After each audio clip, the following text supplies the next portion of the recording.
We're yet to kind of get clarification on whether Joshua Zirkzee will stay a United player going into the season or not. There's constant rumours to him going back to Italy. Juventus are linked, Roma are linked. Even today I saw Como were linked. And these are my 4 ideal Joshua Zirkzee replacements if he was to leave Old Trafford this summer. Couple of them realistic, couple of them a bit unrealistic, but a boy can dream. Let me land, man. Now, first and foremost, Jean-Philippe Mateta is my first choice in terms of somebody to come in and be a backup striker at United or a rotation option in that 9. I look at somebody who's 29 years of age, experienced, Premier League proven. He scores goals in this league. In terms of leading the line, I trust him. If I had to bring him off the bench or I had to rotate him in for Sesko in the 9 role against any opposition in the league, I'm absolutely comfortable bringing Mateta into the team.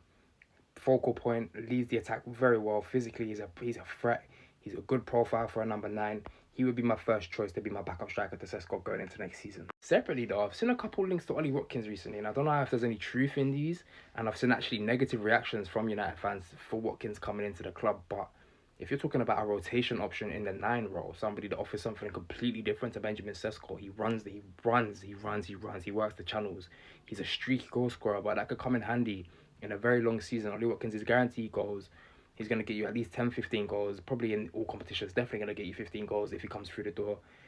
35, 40 million pounds. Obviously, this would rely on Villa replacing him. Nicholas Jackson's been heavily linked to Aston Villa. We don't know what's going to happen, but Ollie Watkins, if he came through the door as a rotation 9, I think that's a great deal for us. To be honest with you, people that are turning their nose up at Ollie Watkins just have unrealistic expectations, bro. But do you think they're going to go and get Mbappe to rotate with Sesko, bro? No, we're not. Be realistic.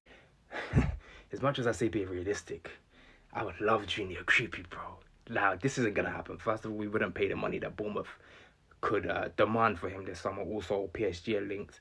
Arsenal are interested. Man City are interested. There's so many teams interested in Junior Creepy that it's pretty much impossible, in my opinion, that United can land him. Also, I don't know how well he would play up front on his own. He played a lot in the 10 at Bournemouth or with another striker, with Evan Nilsson. Like I said before, man, a boy can dream. Junior Creepy, I would love him.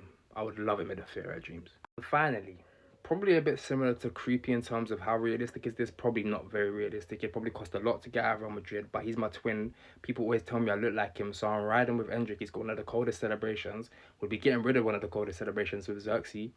Bring me Endrick. Bring me the X Factor.